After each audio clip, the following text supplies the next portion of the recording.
The bitter December wind cut through the Ardennes Forest like a blade, carrying with it the distant thunder of artillery that had become the soundtrack of war.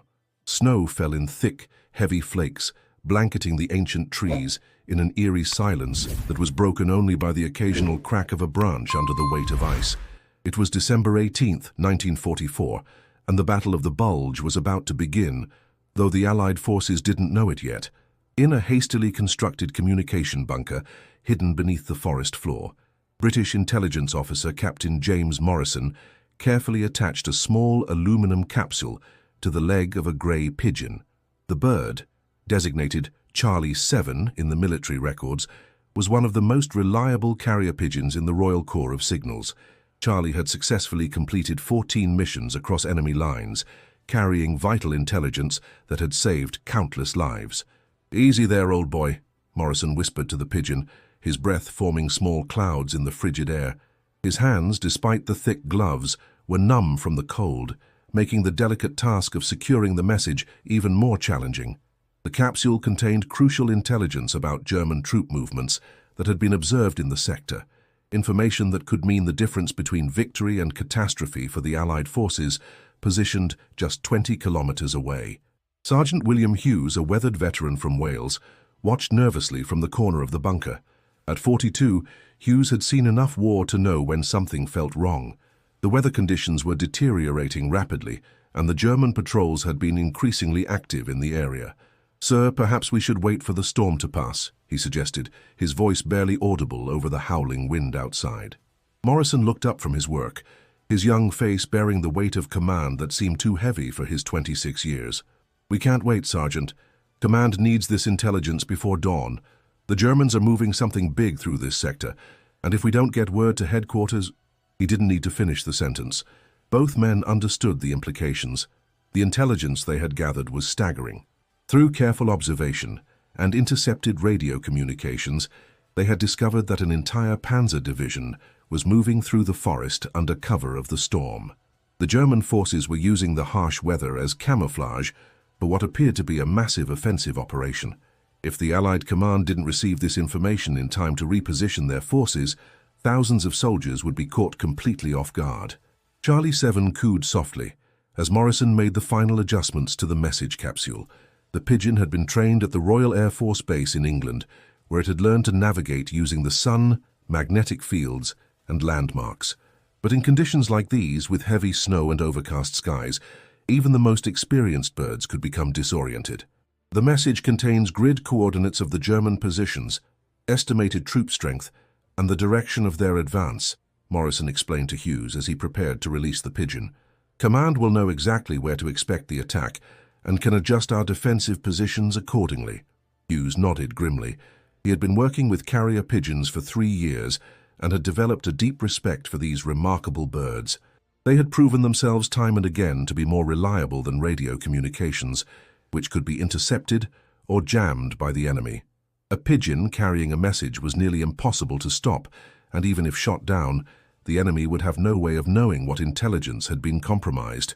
The bunker shook slightly as another artillery shell exploded somewhere in the distance.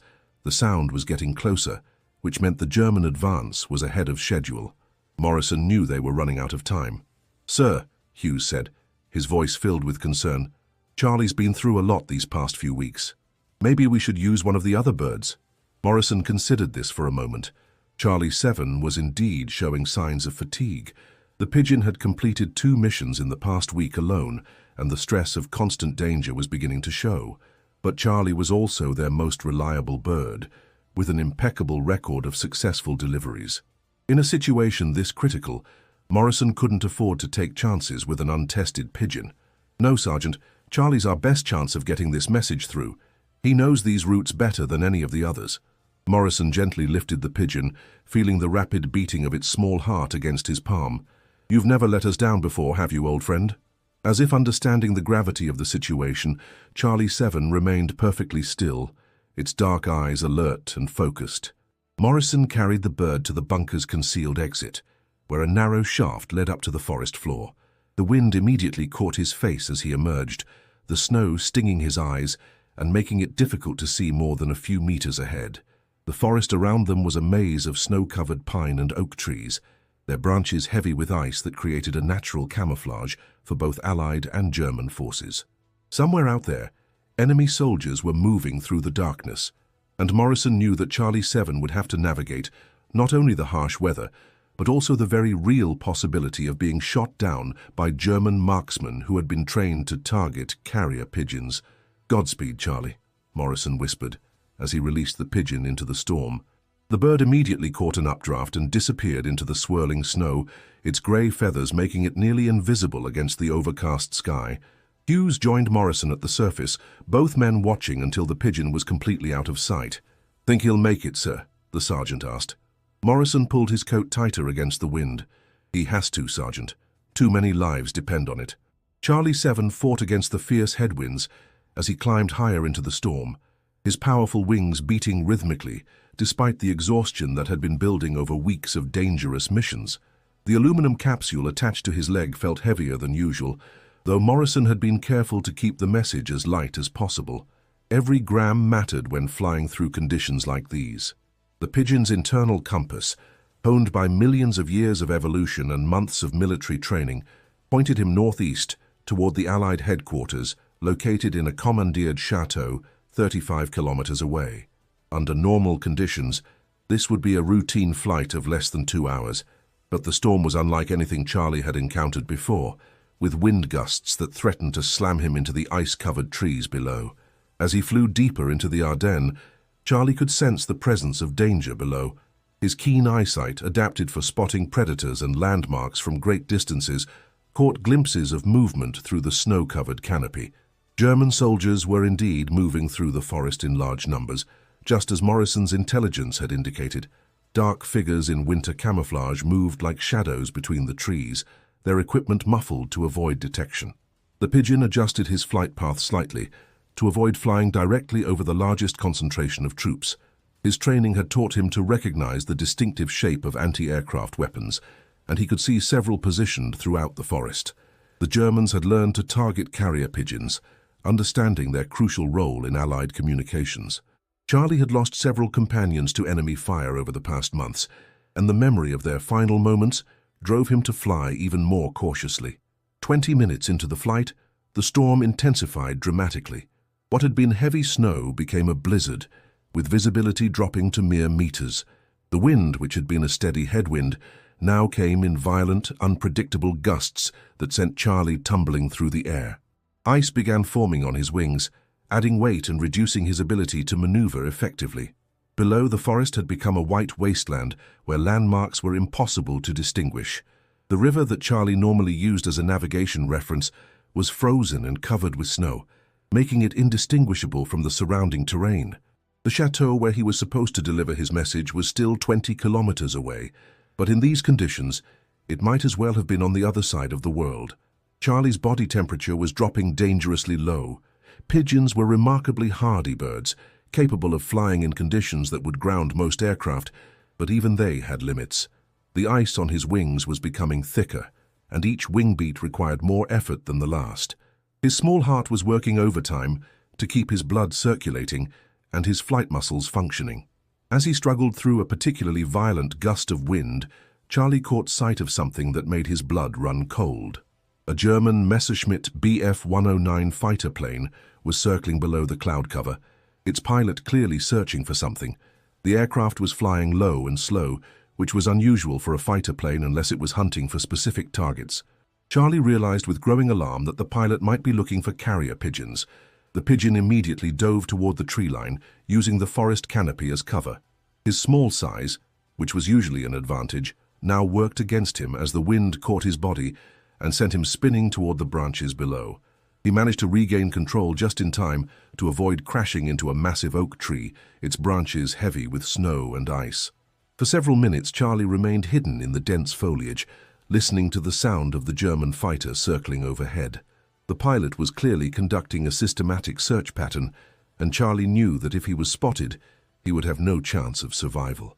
The message he carried was too important to risk, but staying hidden meant precious time was slipping away.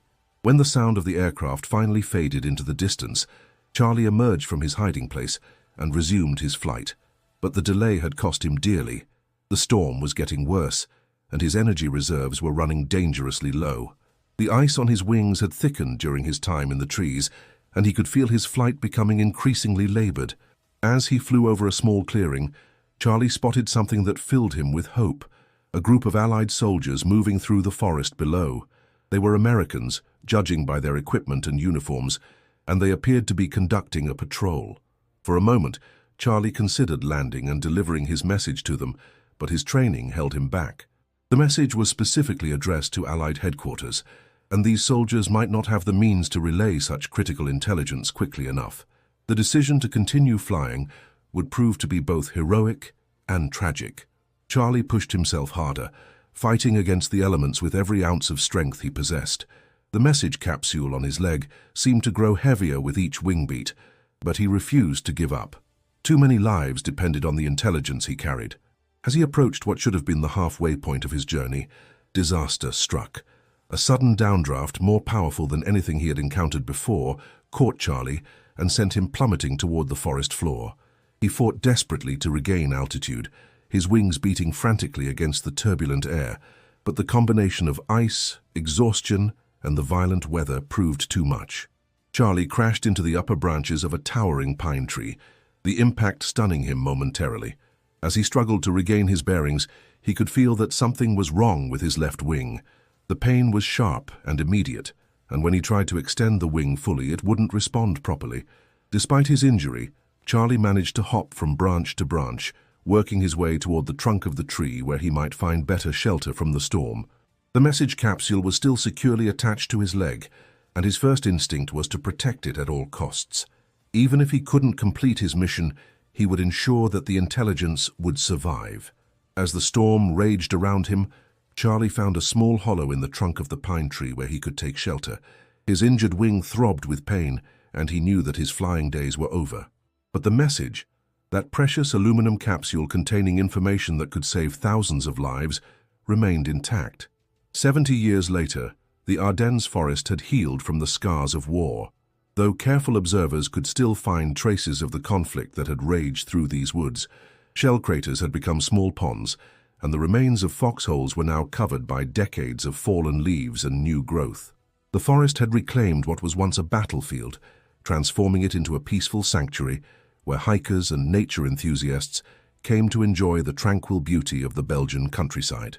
Dr. Sarah Mitchell, a British ornithologist specializing in migration patterns, was conducting her annual spring survey of bird populations in the region. At 38, she had spent the better part of her career studying how environmental changes affected bird behavior, and the Ardennes provided an excellent laboratory for her research. The forest's diverse ecosystem supported dozens of species, from common songbirds to rare birds of prey. It was April 15, 2014, and Sarah was working her way through a particularly dense section of old-growth forest when she noticed something unusual. High up in an ancient pine tree, approximately 15 meters from the ground, she spotted what appeared to be the remains of a bird's nest that seemed oddly out of place. Using her binoculars, she could make out what looked like small bones scattered among the twigs and debris. "That's strange," she murmured to herself, adjusting the focus on her binoculars.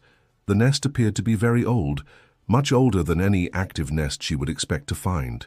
The bones were bleached white by decades of exposure to the elements, and there was something else, a glint of metal that caught the afternoon sunlight. Sarah's curiosity was immediately piqued. As a scientist, she had learned to investigate anything that seemed out of the ordinary, and this definitely qualified. The metal object was small and appeared to be attached to what remained of the bird's leg bones. Her heart began to race as she realized what she might be looking at. Setting down her research equipment, Sarah began the challenging climb up the pine tree. The bark was rough and provided good handholds, but the height was considerable, and she had to be extremely careful not to disturb what could potentially be an important historical artifact.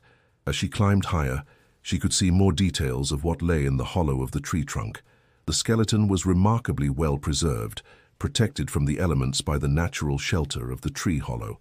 The bones were clearly those of a pigeon, and attached to the left leg was a small aluminum capsule that had somehow survived 7 decades of harsh weather. The metal showed signs of corrosion, but the capsule appeared to be intact. Sarah's hands trembled slightly as she carefully removed the skeleton and the attached capsule from their resting place. She had read enough about World War II to understand the significance of what she had found. Carrier pigeons had played a crucial role in military communications during the war, and this bird had clearly been on a mission when it met its end in this tree.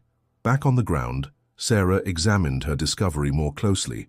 The aluminum capsule was approximately 3 centimeters long and 1 centimeter in diameter, with a screw-on cap that had been sealed with what appeared to be wax. Despite the corrosion on the outside, the seal seemed to be intact, which meant that whatever message was inside might still be readable. The implications of her discovery were staggering. This pigeon had been carrying military intelligence during one of the most critical periods of World War II, and the message it carried had never reached its destination. Sarah realized that she was holding a piece of history that could potentially shed new light on the events that had unfolded in this forest 7 decades earlier. She carefully photographed the skeleton and the capsule from multiple angles, documenting the exact location where they had been found.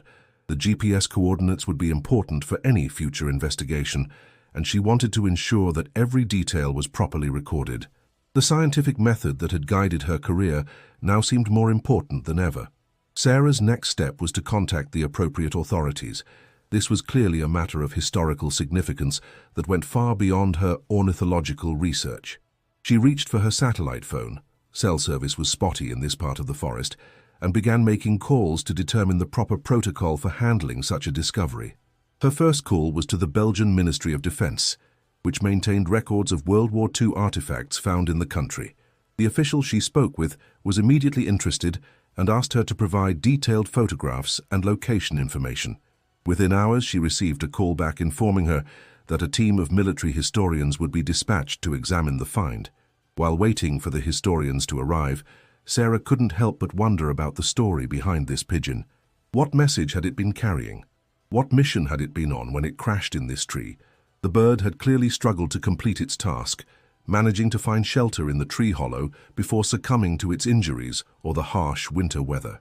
The next morning, a team of 3 military historians arrived at the site, led by Professor James Whitmore from the Imperial War Museum in London. Whitmore was a specialist in World War II communications and had written extensively about the role of carrier pigeons in military operations. His excitement was palpable as Sarah showed him the discovery site and the artifacts she had recovered. "This is extraordinary," Whitmore said, carefully examining the aluminum capsule through a magnifying glass. "The preservation is remarkable. If the seal has held, we might actually be able to read the message after all these years." The team decided to transport the capsule to a specialized laboratory where it could be opened under controlled conditions. The message inside, if it had survived, would need to be handled with extreme care to prevent it from disintegrating upon exposure to air and light. As they prepared to leave the forest, Sarah took one last look at the pine tree where Charlie 7 had spent his final moments. She couldn't know the pigeon's name or the specific details of his mission, but she felt a deep sense of connection to this brave bird who had given his life in service to his country. The message he had carried was about to be revealed, and with it, a story that had been waiting 70 years to be told. The laboratory at the Imperial War Museum was equipped with state-of-the-art conservation equipment designed specifically for handling delicate historical artifacts. Professor Whitmore and his team had spent 3 days preparing for the opening of the aluminum capsule, ensuring that every precaution was taken to preserve whatever message might be inside. Dr. Sarah Mitchell had been invited to witness the opening, given her role in the discovery. She stood alongside military historians, conservation specialists, and a representative from the British Ministry of Defence as Whitmore carefully positioned the capsule under a high-powered microscope equipped with precision tools. "The wax seal appears to have held remarkably well," Whitmore observed, his voice filled with anticipation. "The aluminum has corroded on the outside, but the threading on the cap is still intact. This suggests that the interior may have remained completely sealed for the past 70 years. Using a specialized tool designed for delicate work, Whitmore began the painstaking process of removing the cap. The wax cracked and flaked away as he worked, each piece carefully collected for potential analysis.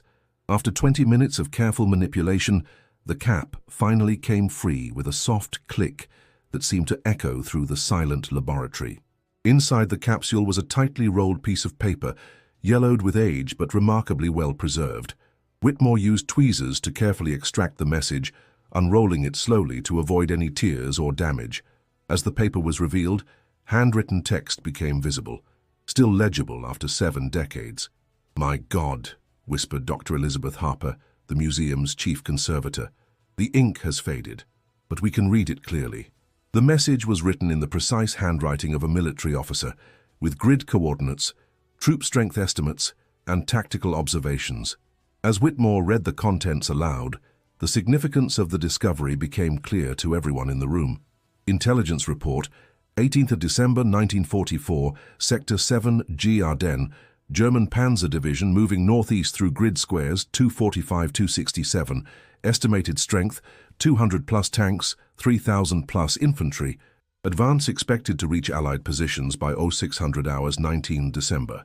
Recommend immediate repositioning of 2nd and 3rd Battalions. Weather conditions deteriorating rapidly. This intelligence critical for defensive preparations. Captain J. Morrison, Royal Corps of Signals. The room fell silent as the implications sank in.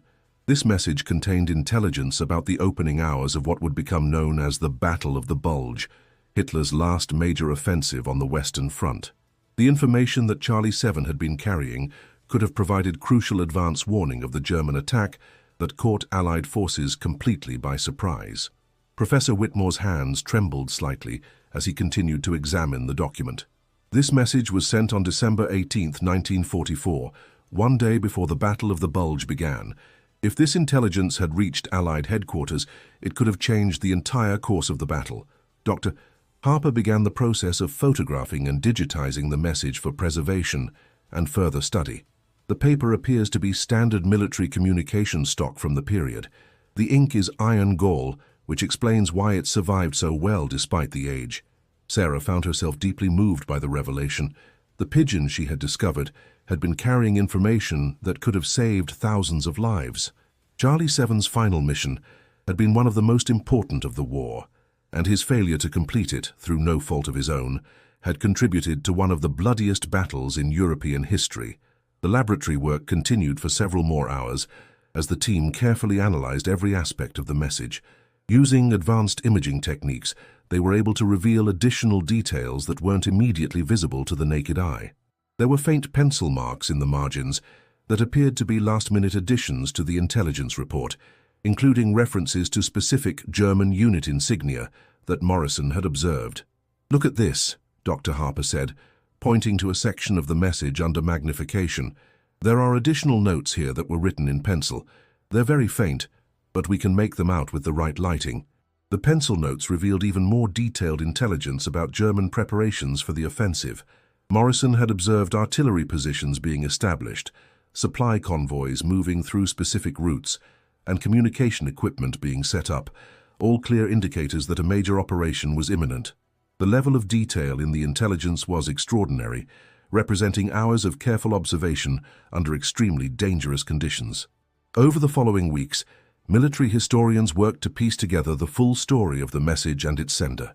Records from the Royal Corps of Signals revealed that Captain James Morrison had been part of a reconnaissance team operating behind enemy lines in the Ardennes. His unit had been tasked with monitoring German troop movements and reporting back to Allied command. The research team discovered Morrison's military file, which painted a picture of a dedicated and highly skilled intelligence officer.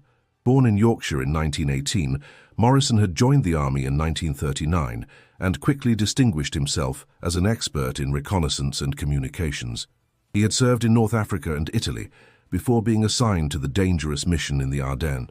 Sergeant William Hughes, Morrison's companion in that final mission, was also identified through military records. Hughes had been a career soldier from Wales, with 15 years of military service before the war began. He was known for his expertise with carrier pigeons and had trained dozens of birds for military service. The two men had worked together for 6 months before their final mission, developing a partnership that had successfully completed numerous intelligence-gathering operations. The historical records also revealed the tragic outcome of Morrison's mission. His reconnaissance team had been overrun by German forces on December 19, 1944, the same day the Battle of the Bulge began. Morrison and Sergeant Hughes had both been killed in action, along with the rest of their unit. They had died not knowing whether their crucial intelligence had ever reached Allied headquarters. Further investigation revealed that Allied command had indeed been expecting intelligence from Morrison's team. Radio communications from December 18th and 19th showed increasing concern at headquarters about the lack of contact with the reconnaissance unit. Several attempts had been made to establish radio contact, but the harsh weather conditions and German jamming efforts had made communication impossible. The absence of Morrison's intelligence had forced Allied commanders to make defensive decisions based on incomplete information. While they suspected that German forces were planning something significant, they had no idea of the scale or timing of the offensive that was about to begin. The surprise attack that launched the Battle of the Bulge caught Allied forces completely off guard, resulting in thousands of casualties in the first few days of fighting. Military historians calculated that if Morrison's intelligence had reached Allied headquarters, the initial German advance could have been significantly blunted. The repositioning of the 2nd and 3rd battalions that Morrison had recommended would have placed Allied forces in much stronger defensive positions. While the Battle of the Bulge would likely still have occurred, the human cost could have been substantially reduced. The discovery of Charlie 7's message provided closure to a story that had remained incomplete for 70 years. The Pigeon had fought valiantly against impossible odds, carrying intelligence that could have changed history. His final resting place in the pine tree had become an unintentional memorial to all the carrier pigeons who had served during the war. Research into military records revealed that Charlie 7 had been one of over 250,000 pigeons used by Allied forces during World War II. These remarkable birds had completed missions with a success rate of over 95%, often flying through enemy fire, severe weather, and other hazardous conditions. Many had been awarded military honors for their service, including the Dickin Medal, the highest award for animal bravery. The story of Charlie 7 and his final mission quickly captured public attention when it was announced by the Imperial War Museum. News outlets around the world picked up the story, fascinated by the idea of a World War II message being discovered intact after 7 decades. The pigeon's skeleton and the aluminum capsule were put on permanent display at the museum, where they continue to draw visitors who are moved by this tale of courage and sacrifice. The exhibit featuring Charlie 7 became one of the most popular displays at the Imperial War Museum. Visitors from around the world came to see the tiny aluminum capsule and read Morrison's final message. School groups were particularly drawn to the story, with teachers using it to illustrate the human cost of war and the importance of individual courage in the face of overwhelming odds. Dr. Sarah Mitchell returned to her ornithological research, but the discovery had changed her perspective on the forest she studied. She now understood that the Ardennes held countless stories of heroism and sacrifice, many of which would never be told. Her work took on new meaning as she realized that every bird she observed was part of a continuous chain of life that connected the present to the past. Sarah established a small memorial at the site where she had discovered Charlie 7, working with local authorities to place a modest plaque near the pine tree. The memorial honored not just Charlie 7, but all the carrier pigeons who had served during the war. It became a destination for history enthusiasts and bird lovers alike, who came to pay their respects to these unlikely heroes of World War II. The discovery also led to renewed interest in the role of animals in warfare. Military historians began researching other cases of animals who had served with distinction during World War II, uncovering stories of dogs, horses, dolphins, and other creatures who had contributed to the war effort. Charlie 7's story became a symbol of the often overlooked contributions of animals to human conflicts. In the years following the discovery, several other carrier pigeon message capsules were found in various locations across Europe. While none contained intelligence as significant as Morrison's final report, each discovery added to the growing understanding of how these remarkable birds had served during the war. The techniques developed for opening and preserving Charlie 7's message became the standard protocol for handling similar discoveries. The message that Charlie 7 carried serves as a reminder of the countless individual acts of courage that shaped the outcome of World War II. While the pigeon's mission ultimately failed to reach its destination, the discovery of his story 70 years later ensures that his sacrifice will never be forgotten. The small aluminum capsule that had remained sealed in a pine tree for 7 decades had finally delivered its message, completing a mission that had begun in the darkest hours of winter 1944. Morrison's final intelligence report now resides in the archives of the Imperial War Museum, where it continues to be studied by historians seeking to understand the events that shaped the Battle of the Bulge. The report has provided new insights into German preparations for the offensive and has helped historians better understand why the attack achieved such devastating surprise. Charlie 7's story has also inspired a new generation of researchers to study the role of carrier pigeons in military communications. Universities across Europe have established programs to investigate the training methods, flight patterns, and survival rates of these remarkable birds. The discovery has opened up entirely new avenues of historical research, shedding light on an aspect of warfare that had been largely overlooked by traditional military historians. If you found this incredible story of courage and sacrifice as moving as we did, please give this video a like and subscribe to our channel for more amazing historical discoveries. We bring you untold stories from the past that deserve to be remembered. Hit the notification bell so you never miss our latest uploads, and let us know in the comments what historical mystery you'd like us to explore next. Until next time, keep exploring the remarkable stories that history has left for us to discover.